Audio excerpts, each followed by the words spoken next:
You would recall کہ جب Hamas پہ اٹیک ہوا تھا قطر میں اسرائیل کا، تو اس وقت حماس کی اعلیٰ کمان جو ہے وہ میٹنگ ایک جو ہے کر رہی تھی، جس میں کہ آلریڈی وہ معاہدے کا ڈرافٹ جو اسرائیل تسلیم کر چکا تھا اسی پہ وہ وار آف پوز کر رہے تھے.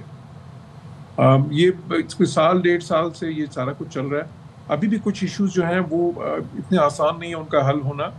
تو ٹرمپ تو خیر بہت کانفیڈنٹ ہیں وہ، لیکن جو پوسٹ کانفلکٹ سچویشن ہے اس پہ حماس کا ایگری کرنا کوئی اتنا آسان نہیں ہوگا، بیکاز جو وہ چاہتے ہیں کہ حماس، میں پہلے بھی کہہ چکا ہوں کہ اسرائیل اور حماس اب آپس میں پیسفلی کو ایگزسٹ نہیں کر سکتے. یہ اسرائیل نے تو ڈیسائیڈ کر لیا، اور وہ حماس کو کسی قسم کا کوئی رول جو ہے وہ نہیں دینا چاہ رہی ہے. تو بلکہ میں 1.5 سال سے کہہ رہا ہوں. تو اس میں اب ظاہر ہے کہ حماس اس کو ریزسٹ کر رہا ہے. تو ابھی جو انہوں نے خاکہ پیش کیا ہے یہ تھوڑا بہت اس سے بھی ملتا ہے جو ایجپٹ کا پلان تھا، بالبا میں جو عرب پلان بنا اور OIC نے بھی اس کو انڈوز کیا تھا. لیکن ظاہر ہے کہ بہت سے نکات اس سے مختلف بھی ہیں. اب اس میں یہ بات بہت پہلے سے چل رہی ہے کہ جی انٹرنیشنل پیس کیپرز ہوں گے اور اس کا انتظام جو ہے وہ کچھ پیلسٹینین اتھارٹیز کے لوگ، کوئی جو PLO ہے اس کے کچھ لوگ ہوں گے، کوئی انٹرنیشنلز ہوں گے.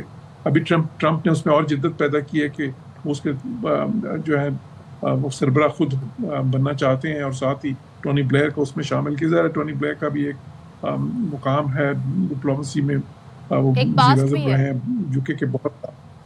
بالکل. تو وہ جی باقی بھی ممالک ہیں اس میں. تو یہ انٹرسٹنگ ہے، آئیڈیا انٹرسٹنگ ہے، لیکن اس پہ کوئی عمل کرنا اتنا آسان نہیں ہوگا، اور حماس کا اس پہ ایگری کرنا بھی اتنا آسان نہیں ہوگا. جوہر صاحب ایک چیز بتائیے گا، آپ کہہ رہے ہیں حماس کا اس پہ ایگری کرنا آسان نہیں ہوگا، یہ بڑا ایک مشکل مرحلہ بھی ہو سکتا ہے، کیونکہ اب تک جتنی بھی اسرائیل نے کسی اور ملک پہ اسٹرائک کیے وہاں پہ یا تو اسی ایشو کو لے کر حماس کے ساتھ جو ہے وہ ڈسکشن ہو رہی تھی، جو یرغمالی ان کی رہائی کو لے کے ڈسکشن ہو رہی تھی، اور وہیں پر اسرائیل اٹیک کر دیتا تھا. تو سب بھی کہتے تھے کہ اسرائیل انٹرسٹڈ نہیں ہے پیس ٹاک میں. مجھے یہ بتائیے گا، اگر حماس کا اس سارے سیٹ اپ میں کوئی رول نہیں ہوگا تو پھر حماس سے کیوں بات کرنی ہے اور کیا بات کرنی ہوگی؟ نہیں، جنگ بندی کے لیے تو خیر ظاہر بات اس لیے کہ وہ ریزسٹنس فورس ہے وہاں پہ، اور کانفلکٹ جو چل رہا ہے وہ اسرائیل اور حماس کے بیچ میں ہی ہے. تو ظاہر ہے پھر بات تو حماس ہی کرنی ہے، ورنہ وہ ریزسٹنس اپنی جاری رکھیں گے. لیکن اگر وہ مان جاتے ہیں فرض محال کہ وہ تسلیم کر لیتے ہیں اس کو، اور پھر وہ ان کو کیا کرنا پڑے گا، ان کو ڈسارم کرنا پڑے گا نا. ان کو یہ ماننا پڑے گا کہ ٹھیک ہے جی ہم. اب آپ کو پتہ ہے پچھلے دن محمود عباس جو وہاں کے PLO کے سربراہ ہیں، انہوں نے بھی یہاں تک انہوں نے بھی اسرائیلی پوزیشن کو سپورٹ کر دیا کسی حد تک. انہوں نے کہا کہ جو ہے حماس کو سوچنا چاہیے کہ ان کو جو اس وقت ڈسارم کر دینا چاہیے. تو اس پہ بہت سے عرب ملکوں بھی اتفاق ہے کہ جو آپریشن ساری ہے اس میں شاید حماس کو یہ تسلیم کر لینا چاہیے کہ آگے کے سیٹ اپ میں ان کا کوئی رول نہیں ہوگا. لیکن بس وہی بات ہے کہ حماس کے لیے کوئی اتنا آسان نہیں ہے، اور حماس کیونکہ ایک ریزسٹنس فورس ہے، تو اگر انہوں نے اس کو نہ مانا اور ریزسٹنس کرتے رہے تو پھر یہ مسئلہ رکے گا نہیں یہاں پہ. تو اس لیے اس میں جو ایشوز طے ہونے والے ہیں اس میں ظاہر ہے پھر ابھی تک ان کے پاس ہاسٹیجز بھی ہیں، جو 48 ہاسٹیجز ہیں اس میں 20 زندہ ہیں، باقی کی ان کے پاس ڈیڈ باڈیز ہیں. تو وہ بھی ایک امر ہے. پھر اس کے بعد یہ کہ ظاہر ہے حماس تو وہاں پہ موجود ہے، اور وہ جو بہت سے جو اس میں توجہ طلب امور ہیں اس میں یہ بھی ہے کہ وہاں پہ جو ایڈ آئے گی، جو سب ریکنسٹرکشن ہوگی جس میں اربوں ڈالر ظاہر ہے وہاں پہ خرچ ہوں گے، اور بہت ہی زیادہ ایک میسو قسم کی اس وقت ریلیف اسسٹنس کی بھی ضرورت ہے. اس کو کون مینیج کرے گا؟ تو حماس اس ساری چیزوں میں رول چاہتا ہے. وہ یہ بھی چاہتا ہے کہ اسرائیل کی فوج وہاں پہ مستقل طور پہ نہ ہو. تو خیر چلیں اس کے لیے تو ایک بیچ والا راستہ وہ دے رہے ہیں کہ اسرائیل کی. جی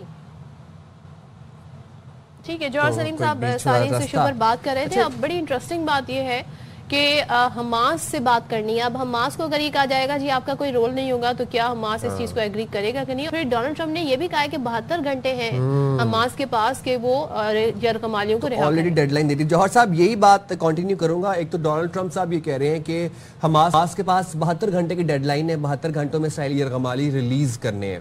سیکنڈلی ڈونلڈ ٹرمپ یہ کہتے ہیں کہ حماس سے مسلم ممالک بات کریں گے، اور اگر حماس نے امن معاہدہ قبول نہیں کیا تو پھر اسرائیلی وزیر اعظم جو کہ نیتن یاہو ہیں وہ جو مرضی چاہے کریں. تو مطلب ہم اس بات سے یہ اخذ کر سکتے ہیں کہ this is the only one chance, this is the last chance for peace to prevail. اس کے بعد پھر نیتن یاہو جو چاہیں وہ کریں، اور ڈونلڈ ٹرمپ نے گو اہیڈ دے دیا ان کو. جی بالکل یہ قسم کا ظاہر ہے حماس کو پریشرائز جو ہے پہلے بھی انہوں نے بہت بار پریزیڈنٹ ٹرمپ نے اس طرح کی باتیں کی ہیں لیکن وہ خیر اتنی کامیاب نہیں ہوئی.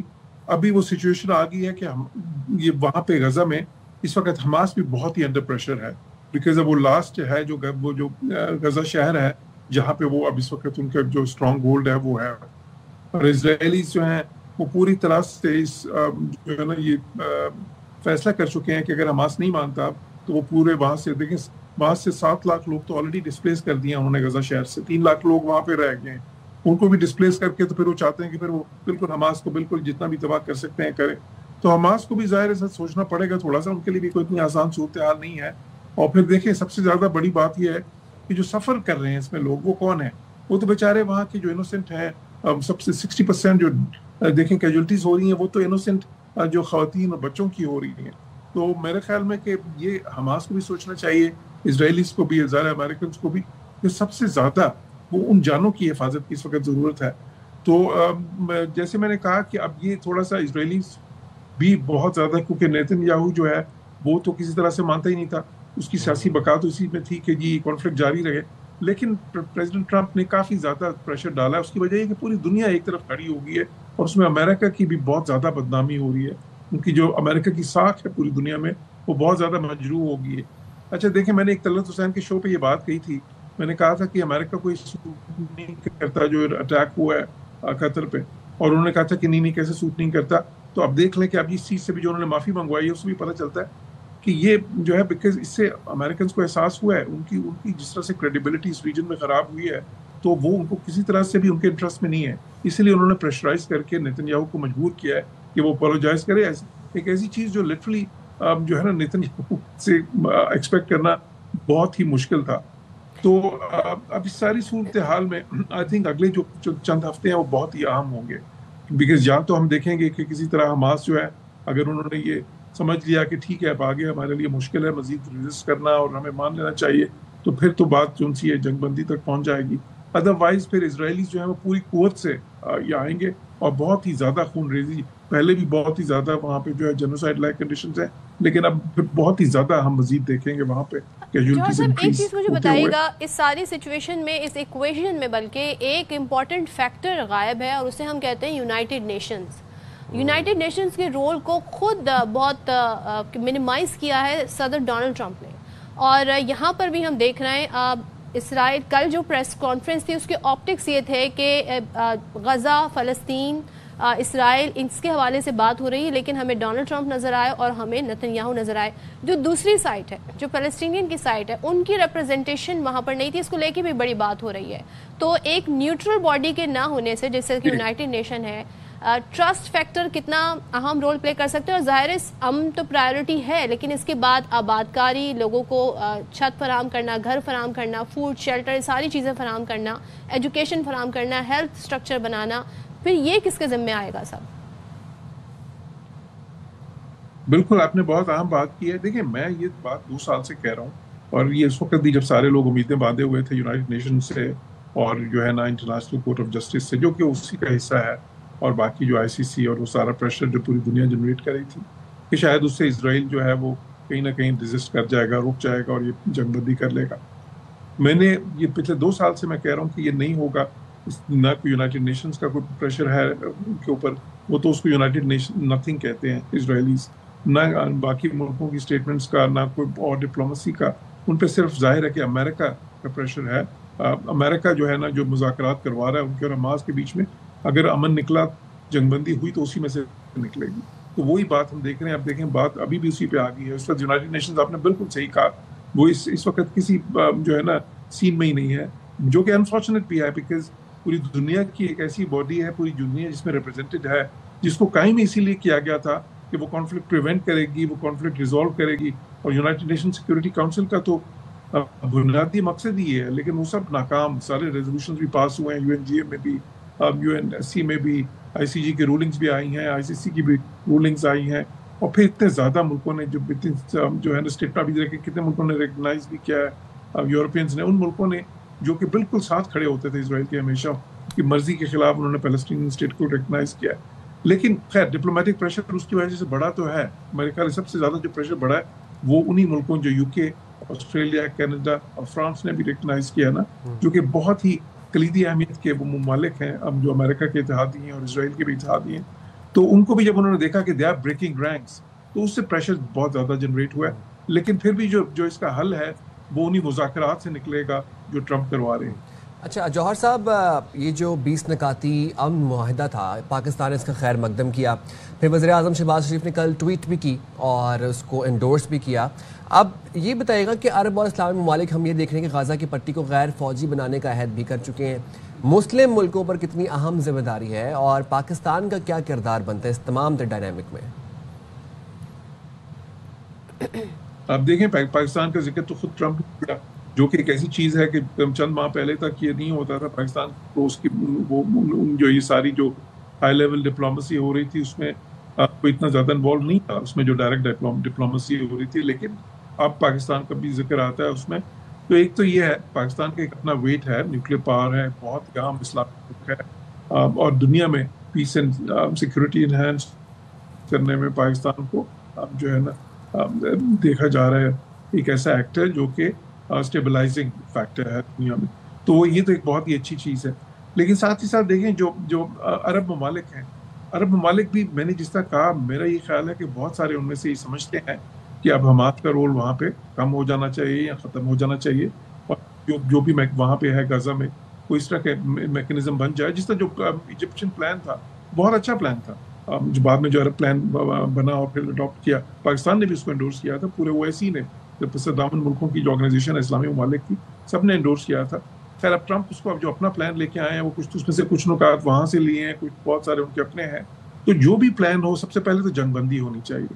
دیکھیں وہاں پہ 60-70 ہزار لوگ, 70 ہزار کے قریب لوگ آفیشلی جو ہے نا جینوسائیڈ کے یک طرفہ جینوسائیڈ وہاں پہ جاری ہے, وہ بند ہونا چاہیے. جب معافی منگوا سکتے ہیں ڈونلڈ ٹرمپ تو یہ بھی کروا سکتے ہیں. بالکل. ابھی فلسطینی امبیسڈر جو ہے میرے پاس آئے تھے کچھ دن پہلے, نے کہا کہ جو 70,000 کا فگر ہے یہ بالکل غلط ہے.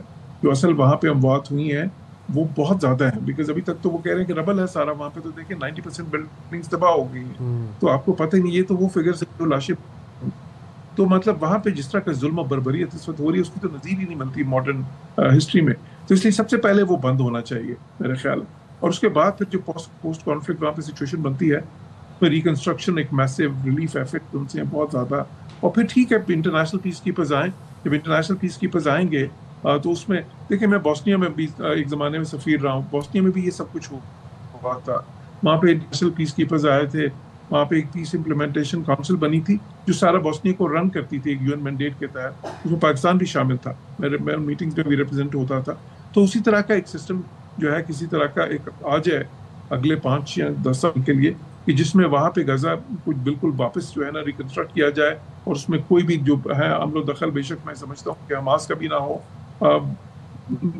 مین چیز یہ ہے کہ وہاں پہ امن ہو, وہاں کے جو عوام ہیں ان کو جو ہے نا زندگی کا جو حق ہے ان کا, جو اس وقت بالکل غیر محفوظ اور بالکل ختم کر دیا گیا ہر لحاظ سے, وہ ان کو ملے. اور پھر ظاہر چیزیں اس 2 اسٹیٹ سولوشن کی طرف جائیں, جو جس کو پاکستان بھی سپورٹ کرتا ہے. اس وقت دنیا کے 160 سے زیادہ ممالک جو ان سے تسلیم کر چکے ہیں انہی ریاست کو. دیر پا حق جو ہے وہ مسئلے کا وہ تو وہی ہے, ایک آزاد فلسطینی ریاست. اور یہ ایک ایسی چیز ہے جو اسرائیل مان چکا تھا, یہ اوسلو اکارڈز میں سارا کچھ تسلیم کیا گیا. یہ نہیں ہے کہ یہ کوئی نئی چیز ہے, صرف یہ کہ انہوں نے دے واک بیک فرام اٹ, وہ بیکاز انلیگل سیٹلمنٹ جو قائم کرتے رہے ہیں, اور جو انتہا پسند جماعتیں وہاں پہ اسرائیل کی سیاست میں غلبہ پا چکی ہیں. تو ضرورت اسی چیز کی ہے کہ امریکہ جو ہے پریشر اتنا جنریٹ کرے باقی جو ممالک ہیں ویسٹرن, تاکہ وہ اسرائیل جو ہے ان کو سمجھ آ جائے کہ یہ اب نہیں ہو سکتا, ہمیں یہ 2 اسٹیٹ سولوشن ماننا ہی پڑے گا. رائٹ, ٹھیک ہے, بہت شکریہ جوہر سلیم صاحب, آپ نے باخبر سویرا وقت نکالا. اور ہم دیکھ رہے ہیں کہ اب یہ جو ڈائنامکس چینج ہوتے ہوئے نظر آ رہے ہیں ہمیں, بٹ دا اونلی خوشائن تھنگ از دیٹ کہ ایک امن معاہدہ پرپوز کیا گیا ہے. صدف کی بات بالکل ٹھیک تھی کہ اس میں جو کل وائٹ ہاؤس میں میٹنگ ہوئی نتن یاہو کی, ڈونلڈ ٹرمپ کی, اس میں فلسطین کی ریپرزنٹیشن کہاں پہ تھی, اس میں غزہ کی ریپرزنٹیشن کہاں پہ تھی, کوئی نیوٹرل باڈی نہیں تھی, کوئی نیوٹرل فیکٹر نہیں تھا. بٹ دین اگین اگر پیس پریویل کرتا ہے تو اس سے اچھی کوئی بات نہیں ہو سکتی. اچھی کوئی بات نہیں ہو سکتی, کیونکہ اس وقت پہلی پرائیورٹی پیس ہے, اس کے بعد باقی چیزیں جو ہے وہ میٹر کرتی ہیں. لیکن میں ایک چیز اور دیکھ رہی تھی, ابھی میں نے سرچ کیا کہ نوبیل پیس پرائز سیریمنی ہونی کب ہے. وہ ہونی جی 10 دسمبر کو. اچھا, تو آئی تھنک اس سے پہلے ڈونلڈ ٹرمپ یہ چاہیں گے کہ وہ کچھ کر دکھائیں.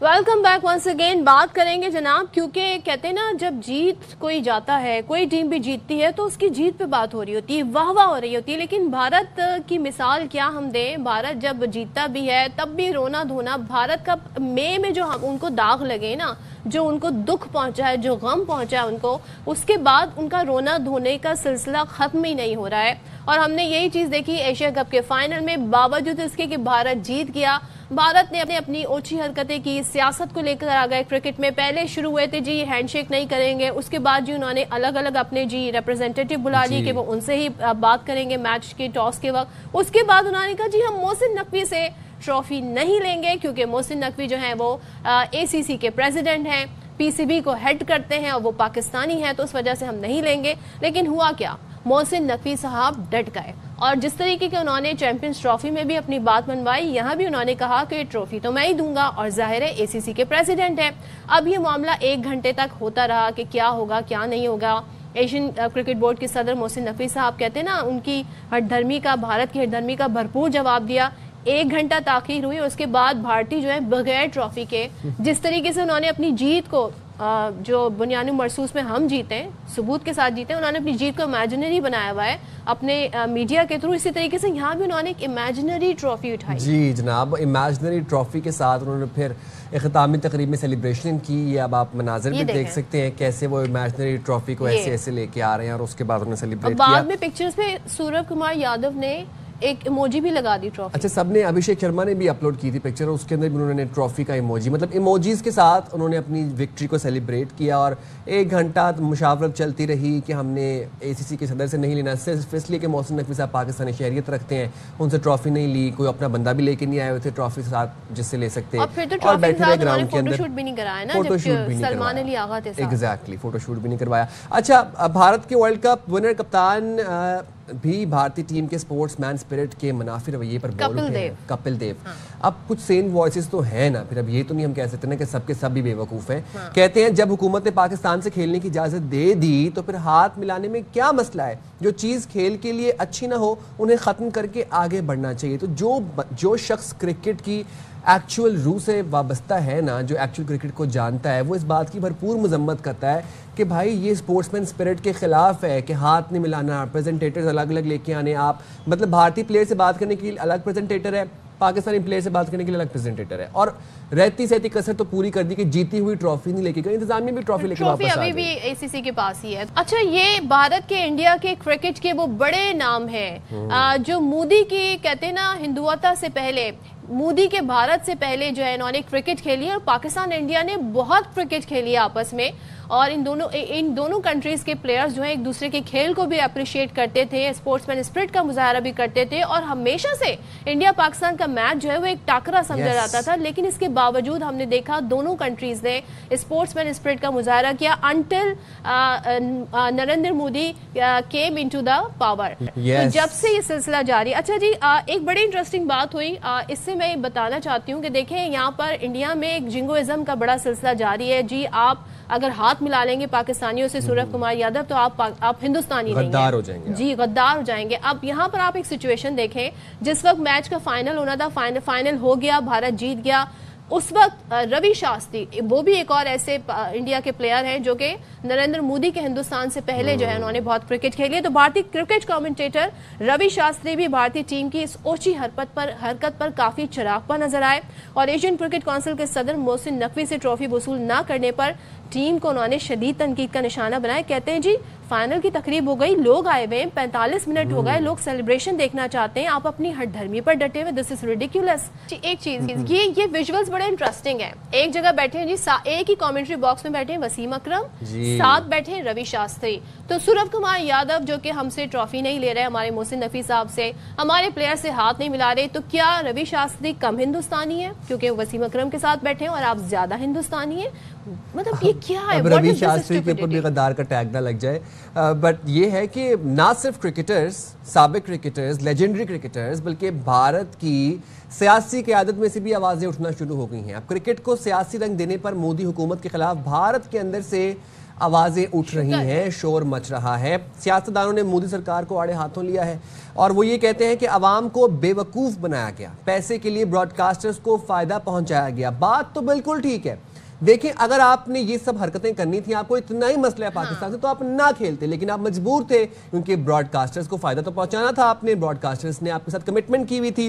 رکن راجیہ سبھا پرینکا چترویدی یہ کہتی ہیں کہ ٹرافی نہ لینے پر رونا دھونا کیوں کر رہے ہیں. عام آدمی پارٹی کے ترجمان بھی مودی سرکار پر برس پڑے. اینڈ ویری انٹرسٹنگلی آج سے جی I C C World Cup, women World Cup شروع ہو رہا ہے، اور میں دیکھ رہی تھی گوگل نے بھی اپنا ڈوڈل جو ہے وہ بالکل کرکٹ کے رنگ میں رنگ دیا ہے. کیا پاکستان انڈیا میچ کھیلیں گے؟ یہ بڑا سوال ہے. اس والے سے بات کریں گے. شاہد ہاشمی نمائندہ خصوصی اور پاکستان کے مایہ ناز کرکٹر توصیف احمد صاحب ہمارے ساتھ ہیں. شاہد صاحب پہلے آپ سے آغاز کروں گی، ذرا مجھے کچھ اپڈیٹس دیں.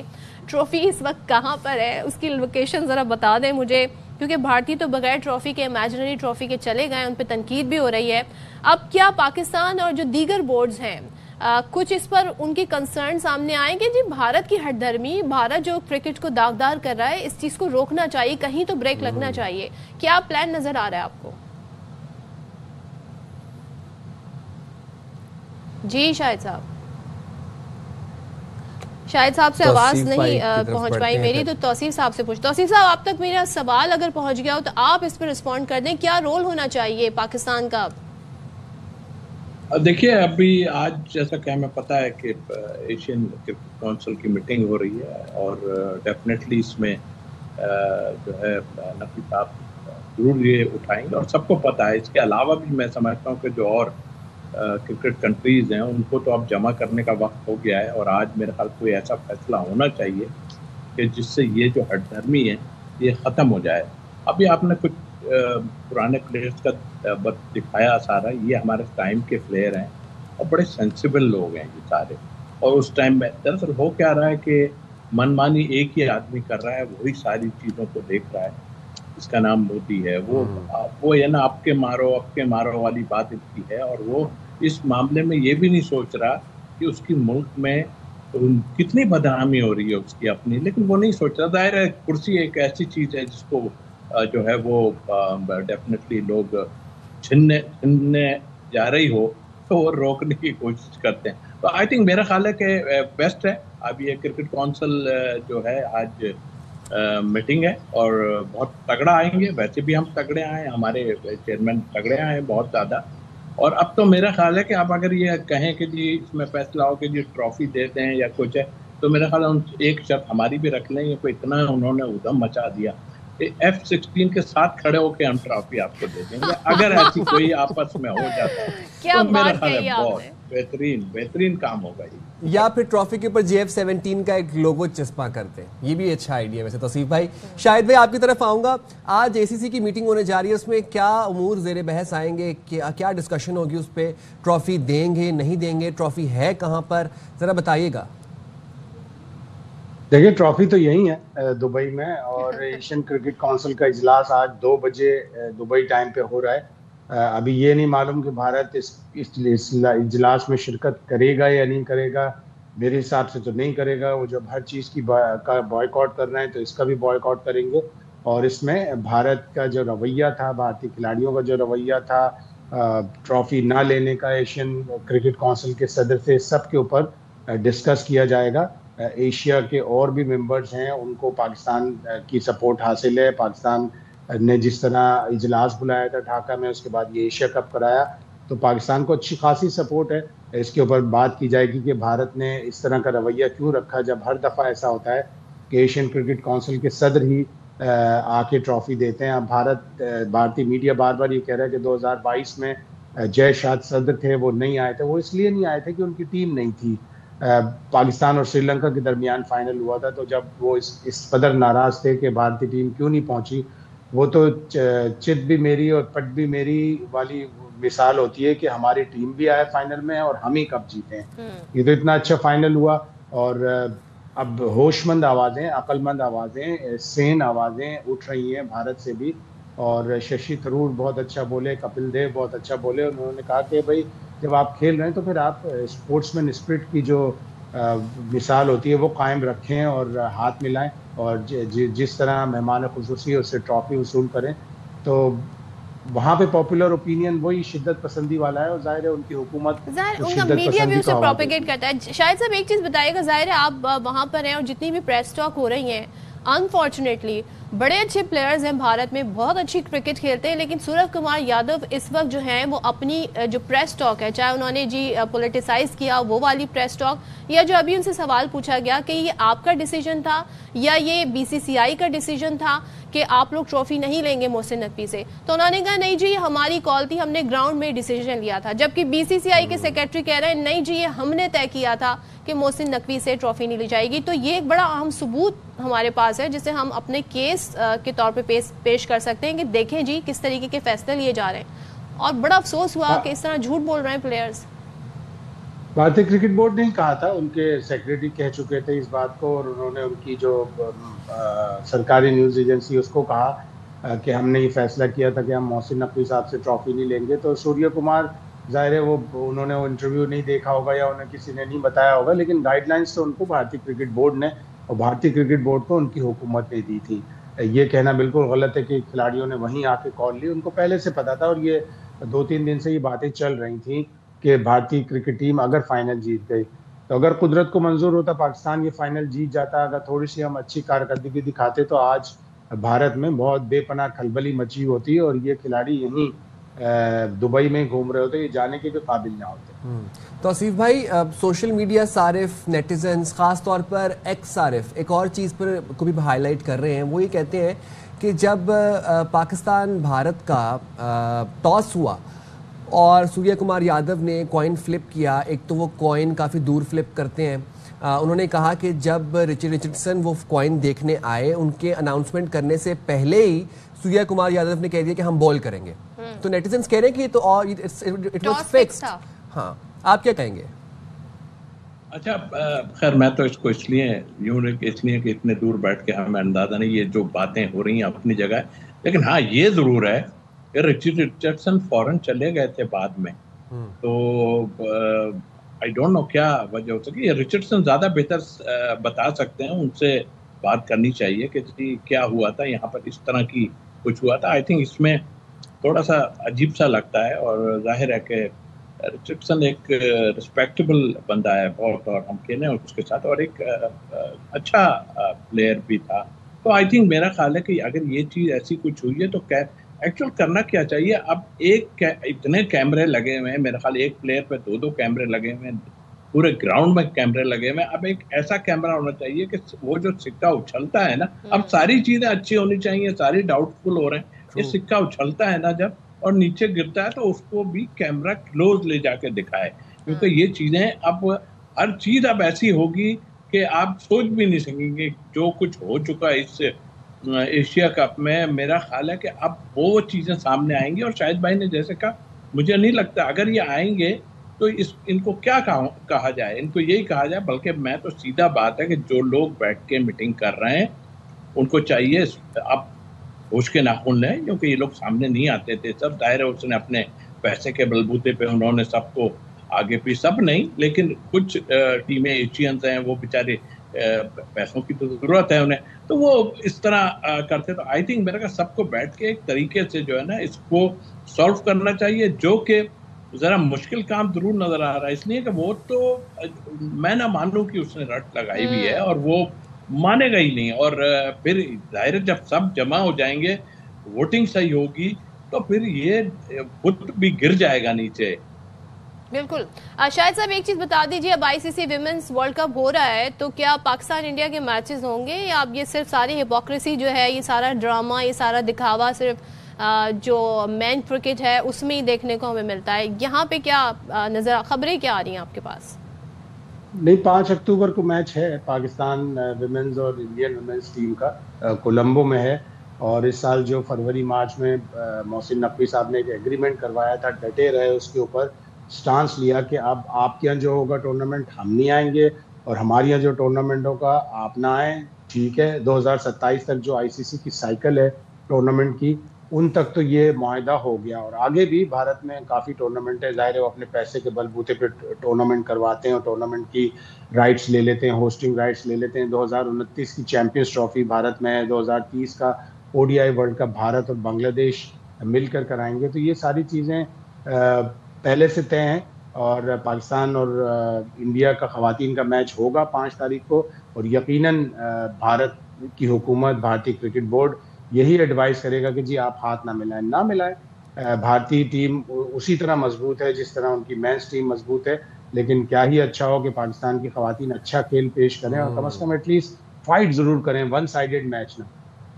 بالکل ون بہت سائیڈڈ نہیں ہونا چاہیے. شاہد بھائی, توصیف بھائی, اور ہم تو ایک محسن نقوی پورے BCCI پہ بھاری. میں تو اس دن سے کہہ رہا ہوں کہ گردن سے پکڑا انہوں نے BCCI کو, کوئی بات جانے نہیں دے رہے. چلیں جی بریک لیتے ہیں, بریک کے بعد واپس آتے ہیں.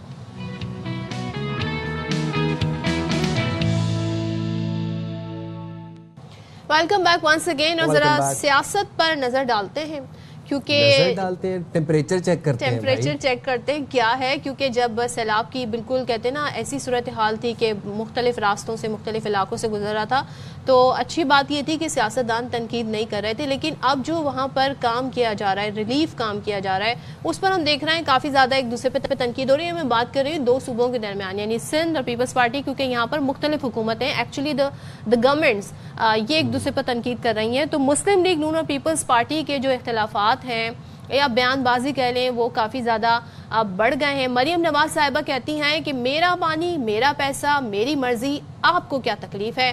میں نہریں نکالنا چاہوں تو آپ کو کیا اعتراض ہے؟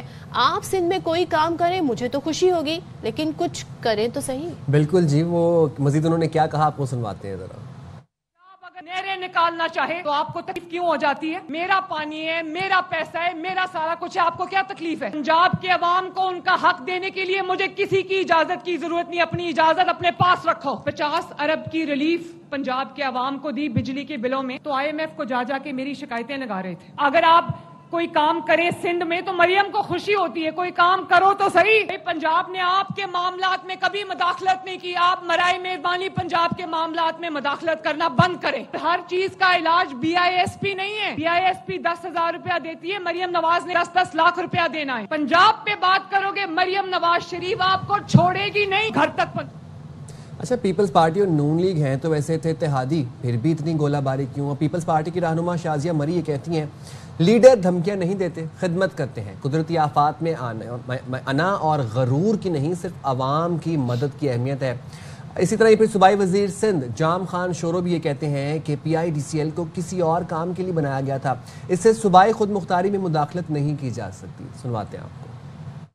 PIDCL جب بنایا گیا تھا اور کام کے لیے بنایا گیا تھا. آپ ایک کمپنی کے تھرو صوبائی خود مختاری میں انوالومنٹ نہیں کر سکتے. کون سی کدھر سنگی تھی کہ آپ نے 30 ارب روپے خرچ کر دی, کراچی کا کچرا تو آپ سے اٹھایا نہیں گیا. وہ کام پاکستان پیپلز پارٹی نے آکے کیا. پانی کا منصوبہ تو آپ لے کے نہیں آئے. 400 ارب روپے پاکستان پیپلز پارٹی خرچ کر رہی ہے. آپ کیا کرتے رہے؟ آپ سندھ کو کمپنی سرکار کے تھرو چلانا چاہ رہے ہیں, تو ہمیں اس کے اوپر اعتراض ہے. آپ کی سمت صحیح ہونی چاہیے, سب صوبوں کو آپ ایک طرح سے ٹریٹ کریں. اسی وجہ سے ہم فیڈرل گورنمنٹ کو کہہ رہے ہیں گیس کی لائنیں ڈالنے دی ہیں, یہ روڈ آپ بنائیں جو آپ نے بنائے روڈ کھدوا دیے ہیں. کراچی کے اندر ٹرانسپورٹ کے میگا پروجیکٹس آنے کے سوا ٹرانسپورٹ کی سولوشن نہیں آئے گی. اچھا جی, اب اس ایکویشن میں MQM بھی آ گئی ہے. MQM کی رہنما ہے ارشد بوہرا, انہوں نے کراچی کو وفاق کے ماتحت کرنے کا مطالبہ کر دیا ہے. کہتے ہیں کہ کراچی اور پیپلز پارٹی ساتھ نہیں چل سکتے, عوام کے کام نہ کر سکے تو حکومت میں رہنے کا کوئی جواز نہیں. نون لیگ کے صوبائی ترجمان اسد عثمانی کہتے ہیں جی کراچی کی ترقی میں پیپلز پارٹی رکاوٹ ہے. کہتے ہیں پیپلز پارٹی کا ہدف کراچی کی تباہی ہے. تو جناب, اس تمام تر صورتحال پر جو سیاسی پارا ہائی ہوتا جا رہا ہے, بات کر لیتے ہیں. ہمارے ساتھ موجود ہیں مسلم لیگ نون کے رہنما سینیٹر رانا ثناء اللہ صاحب. بہت شکریہ رانا صاحب, آپ نے باخبر سویرا کے لیے وقت نکالا. رانا صاحب بتائیے گا, پیپلز پارٹی اور مسلم لیگ نون کے درمیان اختلافات بڑھتے ہی چلے جا رہے ہیں. ہم دیکھتے ہیں کہ دونوں اتحادی بھی ہیں, پھر بھی اتنی لفظی گولہ باری ہو رہی ہے. اب مریم نواز اور بلاول بھٹو کے بیانات آ رہے ہیں, کیا تلخیاں کم ہونے کا امکان نظر آ رہا ہے آپ کو؟ دیکھیں, یہ ان کو تلخی یا مخالفت کے معنوں میں نہیں لیا جانا چاہیے. مریم نواز شریف صاحبہ نے جو بات کی ہے فیصلہ آباد میں وہاں پہ موجود تھا, وہ بطور چیف منسٹر پنجاب ان کا ایک موقف ہے. انہوں نے کوئی پیپلز پارٹی پہ تنقید نہیں کی یا کسی کو جواب نہیں دیا. ان کا پنجاب کے پانی سے متعلق ان کا ایک موقف ہے جو کہ پنجاب کا موقف ہے. اور ویسے بھی اگر کوئی بلا وجہ پنجاب کو پانی چوری کا طعنہ دے گا تو سب سے پہلے جس کی ذمہ داری ہے اور جس کو جواب دینا چاہیے وہ وزیر اعلیٰ پنجاب مریم نواز شریف ہے. تو انہوں نے اس کے اوپر اپنا موقف دیا ہے. انہوں نے کوئی کسی کے مخالفت نہیں کی، نہ کسی کے اوپر تنقید کی ہے، نہ کسی تنقید کا جواب دیا ہے. وہ ایک پنجاب کا موقف ہے اور یہ ان کی ذمہ داری ہے کہ وہ پنجاب کا موقف جو ہے وہ سامنے رکھیں. اور رانا صاحب، مریم نواز صاحبہ یہ کہتی ہیں کہ چاروں صوبوں کو NFC ایوارڈ کی مد میں برابر پیسہ ملتا ہے. اب پنجاب تو پیسہ عوام پر لگا رہا ہے، باقی صوبے بھی لگا لیں.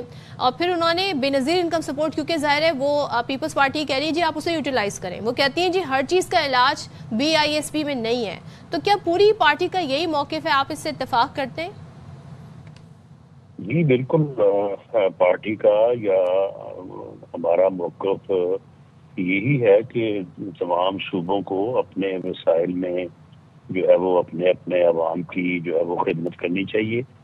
اور بے نظیر انکم سپورٹ اسکیم جو ہے ہماری نظر میں وہ ایک ایسا پروگرام ہے کہ جس میں غریب لوگوں کو کوئی 10,000 روپیہ میرا خیال ہے کہ کوئی 3 ماہ بعد یا 2 ماہ بعد ملتا ہے. اب آپ مجھے بتائیں کہ اس وقت جو مہنگائی کا اور جو چیزوں کی قیمتوں کا حال ہے 10,000 روپے میں کیا بنتا ہے کسی کا؟ تو اسے کلیتاً اس کا کچھ حصہ ہے جو وسیلہ روزگار کے طور پہ جو ہے وہ یوز ہو رہا ہے، یا اس میں کوئی اور تعلیم کے وظیفے بھی دیے جاتے ہیں. ہمارا یہ موقف ہے کہ اس پروگرام کو جو ہے وہ ٹوٹل صوبوں کو دیا جائے اور وفاق اس میں اپنا حصہ ضرور ڈالے. اس میں ایسی نہیں بات کہ وفاق جو ہے وہ بالکل علیحدہ ہو جائے. یہ صوبے جو ہیں اس کو ایک روزگار اسکیم کے طور پہ لوگوں کو ہنرمند کریں، لوگوں کو جاب سکھائیں اور اس کے بعد لوگ اس قابل ہوں. بھلے کسی کو اگر ہر ماہ 10,000 روپے یا بلکہ 30,000 روپے بھی دینا پڑتا ہے تو اس کو 6 ماہ سال کے لیے دیں. اسے اس قابل کریں کہ وہ اپنا ہنر سیکھے اور اس کے بعد باہر جائے یا یہاں پہ اپنی مزدوری کرے اور خود کفیل ہو جائے. تو رانا صاحب ایک سجیشن بھی دی ہے سندھ حکومت نے. وہی کہتے ہیں جی کہ صوبے میں جو ترقیاتی منصوبے ہیں ان پر سے وفاقی اختیار ختم کیا جائے اور یہ بھی کہا ہے کہ PIDCL سے صوبائی خود مختاری میں مداخلت نہیں کی جا سکتی. آپ کی اس بارے میں کیا رائے ہے؟ میرا خیال ہے کہ میں نے سنا ہے میئر کراچی کو مصطفیٰ وہاب صاحب کو شاید ایسی نہیں ہے کہ انہوں نے کوئی وفاقی حکومت کے اختیار کو چیلنج کیا ہے. ان کا شاید مدعا یہ ہے کہ وفاق جو بھی کام کرے، ترقیاتی کام کرے، تو وہ پہلے مقامی حکومت کو اور صوبائی حکومت کو وہ مطلع کرے. تو میں تو ذاتی طور پہ تو میں اس بات کا قائل ہوں کہ ایسا ہونا چاہیے، کیونکہ ہوتا ایسے ہے سڑک بن جاتی ہے، اس کے بعد جو ہے وہ کوئی محکمہ آ جاتا ہے وہاں سے پائپ ڈالنے کے لیے. تو یہ جو ایک کوآرڈینیشن ہے یہ between local government, provincial government اور فیڈرل گورنمنٹ، اس کے اوپر بڑی کلیئرٹی ہونی چاہیے، اس سے بڑا نقصان ہوتا ہے. ٹھیک ہے، بہت شکریہ رانا صاحب، آپ نے باخبر سویرے کے لیے وقت نکالا. تمام تر صوبے اپنے وسائل کا استعمال کریں. ہم سندھ میں بھی ترقیاتی کام دیکھنا چاہتے ہیں. ہم چاہتے ہیں کہ سندھ میں بھی ٹرام چلے، سندھ میں بھی میٹرو بس بڑے اچھے طریقے سے چلے. سندھ میں سب سے پہلے سڑکیں جو ہیں وہ ٹھیک ہو جائیں. بھائی سڑکیں ایک بڑا بیسک انفراسٹرکچر ہوتا ہے کسی بھی شہر کا. اور بھائی اب کراچی میں جو ٹوٹ پھوٹ کا شکار سڑکیں ہیں جی، کہا گیا ہے کہ اس پر گاڑیاں چلانا کسی، اگر میں کہوں سب کی رائے کہ جی یہ جو ایڈونچر تو بڑا مس ایڈونچر ہو جاتا ہے اکثر و بیشتر. تو بھائی یہ بڑی مشکلات ہیں. اور اورنگی ٹاؤن میں نشان حیدر سے اردو چوک جانے والی سڑک کے دونوں ٹریک کا اگر ہم آپ کو حال دکھائیں تو وہ بہت ہی برا حال ہے. اور ظاہر آپ سوچیں کہ یہاں پر کتنی عوام یہاں سے ٹریول کرتی ہے. مرکزی شاہراہ پر سیویج کا نظام تباہ و برباد ہے.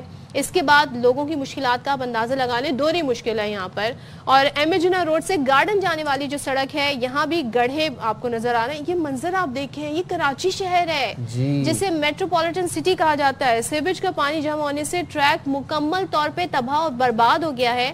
ملیر ہالٹ پر پرنٹنگ پریس والی سڑک پر گڑھے پڑے ہوئے بڑے بڑے, اور گاڑیاں الٹنے سے جو حادثات ہیں نا جو آپ روزانہ کی بنیاد پہ سنتے ہیں, یہ اللہ معاف کرے ایک روٹین بن گئی ہے. جناب جائیں چھوٹی سی بریک پہ, حاضر ہوں گے بریک کے بعد سے. رائٹ دیا وہ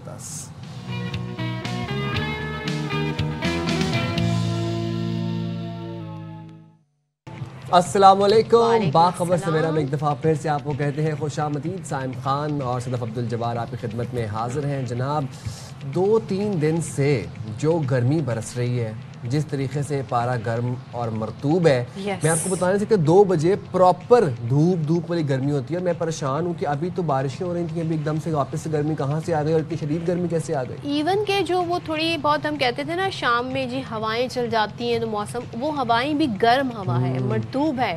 تو وہ ویدر جو ہے نا, میں آپ کو ہمیشہ سے کہتی ہوں, لوگ سمجھتے ہیں جی یہ جو آخری مہینے ہوتے ہیں نا سال کے, موسم چینج ہونا شروع ہو جاتا ہے, آٹم سیزن شروع ہو جاتا ہے.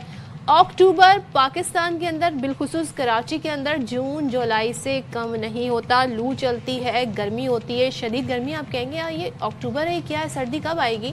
تو یہ تھوڑا سا کراچی والوں کا ہے ایشو.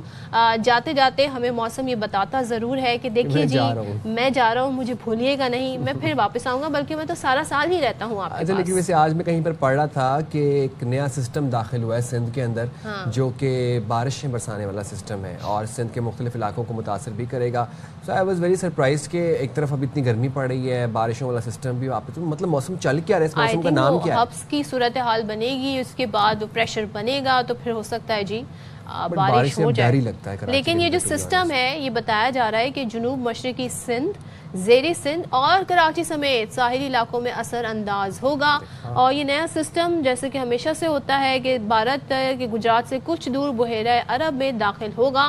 اور اس سسٹم کے باوجود یہ آپ کی بات بالکل ٹھیک ہے کہ کراچی میں جی ابھی بھی گرمی ہے اور یہ لہر گرمی کی برقرار رہے گی.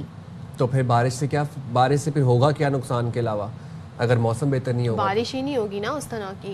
اچھا, سندھ کے بیشتر علاقوں میں موسم گرم اور مرطوب رہنے کا بھی امکان ہے. تھر پارکر کی اگر بات کریں تو تھر پارکر, عمر کوٹ, بدین, سجاول, سانگھڑ میں ہلکی سے درمیانی بارش ہوگی, جبکہ کراچی میں شدید گرمی بڑھنے کا بھی امکان ہے. آج شام کی اگر ہم بات کریں تو آج شام کہیں ہلکی اور کہیں تیز بارش بھی سکتی ہے. تو ویسے موسم ابر آلود ہوگا تو اس سے آئیڈیا ہو جائے گا کہ جی کیا صورتحال ہے. یہ ہم آپ کو اپڈیٹس موسم کی دے رہے تھے, تو ملک بھر میں موسم کی ایسی صورتحال ہے. لیکن اب آگے بڑھتے ہیں اور ذرا بات کرتے ہیں کچھ تعلیم و تحقیق کے حوالے سے بھی بات کرتے ہیں, کیونکہ یہ وہ سیکٹر ہیں ہم ہمیشہ سے اپنے شو میں خاص طور پہ ہیلتھ سیکٹر, ایجوکیشن سیکٹر کے حوالے سے آواز اٹھاتے ہیں. ایک تو ان کے لیے بجٹ بھی بہت کم مختص کیا جاتا ہے, اور دوسرا ان پر اتنا فوکس نہیں ہوتا ہے. لیکن یہاں پر ہم بات کر رہے ہیں جرمنی کی وزارت تعلیم و تحقیق نے فیصل آباد کی زرعی یونیورسٹی کے شعبہ جنگلات اور رینج مینجمنٹ کے اسسٹنٹ پروفیسر ڈاکٹر محمد ہارون رشید کو ڈیجیٹل گرین ٹیلنٹ ایوارڈ سے نوازا ہے. اور یہ جی بین الاقوامی اعزاز ہر سال دیا جاتا ہے. کن کو دیا جاتا ہے؟ دنیا میں جو بیسٹ سائنسدان ہیں ان کو دیا جاتا ہے. 20 نمایاں سائنسدانوں کو دیا جاتا ہے, جو کہ ظاہر ہے ایک غیر معمولی ان کی خدمات ہوتی ہیں اور وہ مسئلے کا ایک سلوشن پیش کرتے ہیں. اچھا, ڈاکٹر صاحب کی خدمات کیا تھیں کہ ڈاکٹر محمد ہارون کو یہ ایوارڈ اس لیے ملا کہ پائیدار جنگلات اور موسمیاتی تبدیلیوں کے خاتمے میں انہوں نے نمایاں خدمات پیش کی, اور انہیں نوبیل انعام یافتہ ڈاکٹر ڈیوڈ اسپوک کے ساتھ کام کرنے کا بھی اعزاز حاصل ہے. اب ڈاکٹر ہارون رشید نے چین, جرمنی, امریکہ میں ریسرچ کر کے علاوہ پاکستان کے پہلے بانس پر مبنی کاربن سکویریشن سائنسی منصوبے کا آغاز بھی کیا, which is amazing. ان کی ریسرچ یہ ہے کہ بانس سب سے زیادہ کاربن اور ہیوی میٹلز جذب کرتا ہے, جس کی مدد سے